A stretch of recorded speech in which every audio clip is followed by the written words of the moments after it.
2007 Rugby World Cup Final. The Springboks get the job done. 15 points to 6 over England. Second World Cup win for the Boks. I hadn't seen this game before watching it last night. I did a live stream with some of the folks, and this was the last of the World Cup finals, which I had never seen in full. You may ask, why hadn't I seen it? I hadn't, until this lockdown period, really gone back to watch any classic matches in full. Sure, I've seen highlights, and at the time I had just moved to China, and funnily enough, rugby union not such a big thing over there. So yeah, it was an interesting one to watch. There's only two things I really knew about this game before watching it. One was that the Boks won, and two was that there were no tries scored in this game. So this is the second win for the Springboks without scoring a try in terms of World Cup finals. We'll have to see how they get on with that third one to see if they can kind of break that duck, eh? But some people look at games and go, no tries equals boring. And this game did have its moments where it dragged, that's for sure. But I think it's one of those ones where you can, especially in the second half, really appreciate the Bok game plan just absolutely shutting down England's attack. They were about as out of ideas as it gets as how to break down the Bok defence. There was a lot of kicking in this game.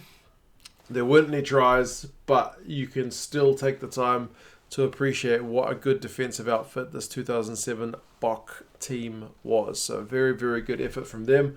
I mean, I noticed Wales in more recent years got a bit of that criticism where they play boring.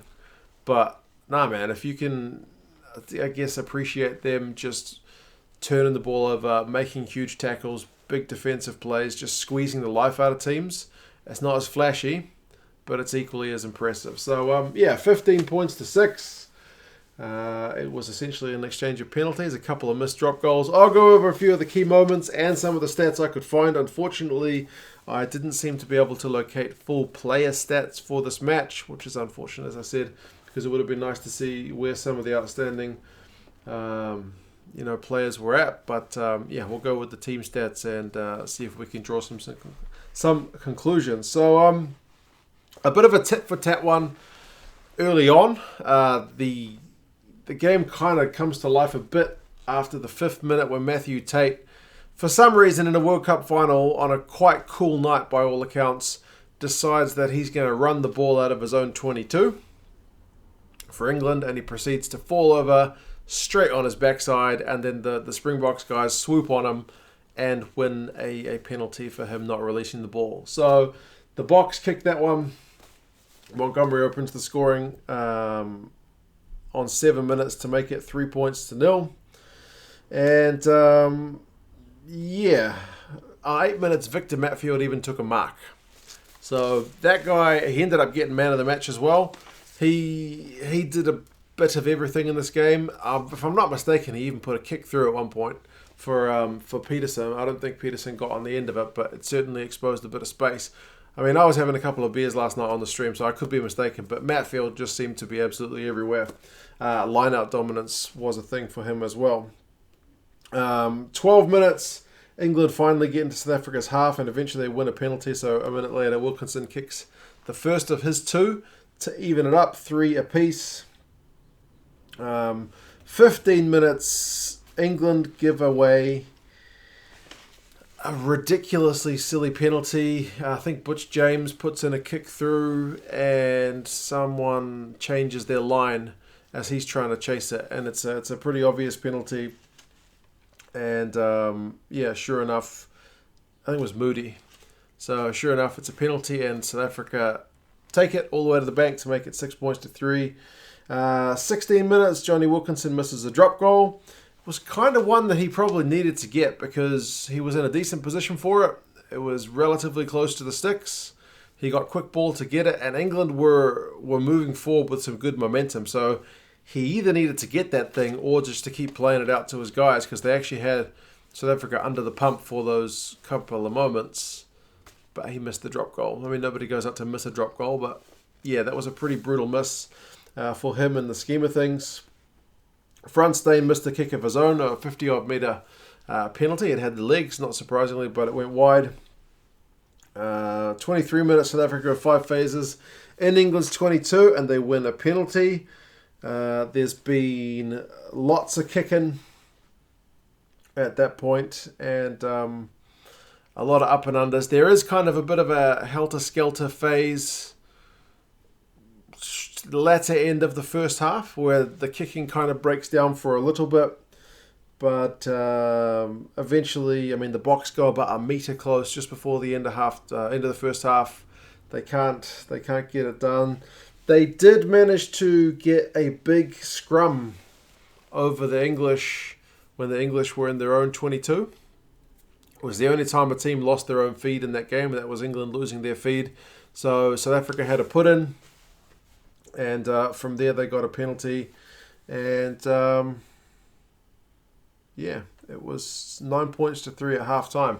Early on in the second half, yeah, it's right before half time, that penalty. Early on in the second half, there's a pitch invader. He's fully clothed, which is nice for a change, wearing a horrendous sweater. You should go back and watch it if you haven't seen it. Early on second half. And yeah, it was a bit of a weird one. The game didn't really stop. They seemed to keep playing, despite the fact that there was a pitch invader. So yeah, that's something you don't get unless you watch kind of the full game. 42 minutes. Matthew Tate, the man who was kind of guilty of conceding that first penalty early on for England, has perhaps one of, I mean, I couldn't find line break stats, but one of the few line breaks for England in this game. And he beats about 3 defenders. He beats Franstein, he beats Percy Montgomery. I think he beats a third man. And then it's big Victor Matfield who finally brings him down. A kind of another moment why he gets man of the match, man, for bringing down Matt Tate at that point. And then like a phase or two later, England ship it wide. It goes to Cueto. He has to score, man. He's got the gap. The man is having to kind of come sideways to close him down.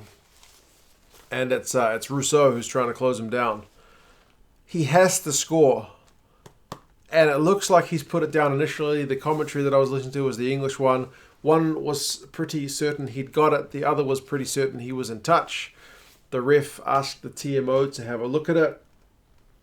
And it was a very, very, very close call. I think it's one of those ones where if you're English, you're certain it's a try. And if you're South African, you're certain he's in touch. I looked at it, albeit the feed being standard definition, being recorded in 2007. It didn't seem to have an HD version, at least not that I could find on YouTube. I thought he was in touch. I thought his toes definitely grazed the whitewash before he got the ball down. That being said, if he's not keeping the ball as kind of tight as he does, if he's just doing the rugby league style, get your legs up in the air, just stop the ball down, that's a try all day long. He kind of, I read up about it afterwards.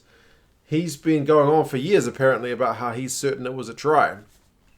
And if you see it as a try, fair enough. But either way, he could have made certain that was a try if he'd just used a slightly different scoring technique and not given Rousseau the chance to put him in touch.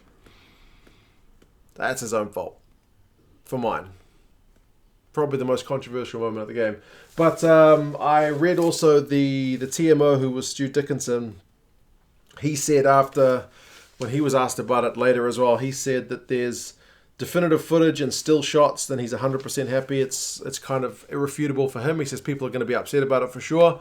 But in his mind, there's no question that he was out. He says the evidence is 100% clear.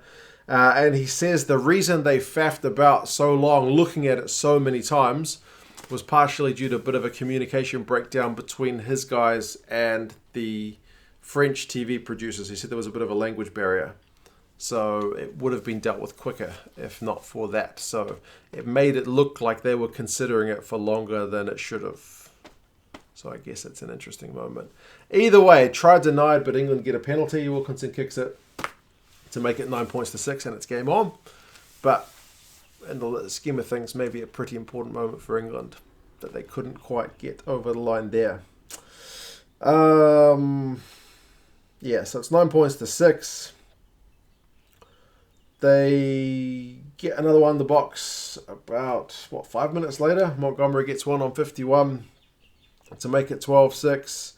Montgomery at one point gets, I guess, a little bit of a shove in the back. I don't think it was anything too much. But Toby Flood is seen to give him a little nudge as they're chasing a ball through the goal line, and Percy Montgomery ends up barreling into one of the TV cameras. I didn't think it was much. The English commentators actually seemed to think it was worse than it was. I didn't think it was too bad. I think Percy, he was alright, wasn't he? Nothing too bad. Fronstein kicks a penalty on 61 to make it 15 points to 6, and that's the way the scoring finishes. There's nothing else. And the English take a shot at a drop goal. It's Johnny Wilkinson again on 70 from his right foot, but it's pretty far off. And I didn't take many notes kind of in the latter periods of the second half because there wasn't a lot going on other than maybe England doing an up and under, the Springboks dealing with it and clearing back, or attacks just getting monstered by the Springbok defence. I mean, they spent a bit of time in the Springboks 22, but at no point they really looked like scoring. So, apart from that Cueto try, non-try, that was pretty much it. It was just painful to watch from England that they kind of seemed out of ideas. Wilkinson having to take a right-footed shot at drop goal in 70 minutes was kind of a summary of that. So, eventually time clicks down and the Springboks get it done. 15 points to 6. I mean, I looked at some of the match stats that I could see. Obviously, penalties 2. 2 from 2 for England. 5 out of 6 for South Africa. Drop goals. England were none from 2. South Africa didn't even take a shot at one. Tackles, England made 77 out of 88, which is a pretty good return, 87.5%. The Springboks, 81 out of 97, so they didn't have as much possession and territory. So they had to make more tackles, but their tackling percentage is a bit lower. England had more possession, 55%, more territory, 56%. But not able to do much with all that extra ball and extra field position. The amount of kicks in this game is the absolute standout feature. 44 kicks from England and 48 from the Springboks.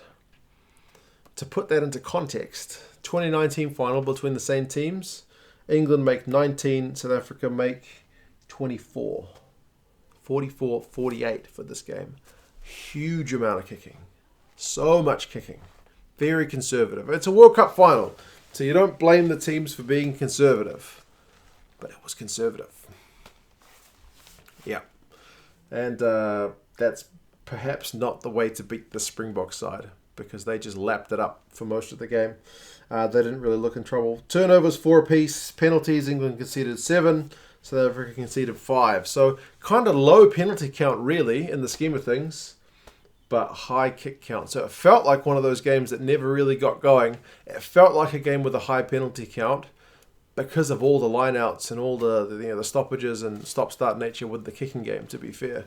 Lineouts, the South Africans were 13 from 13.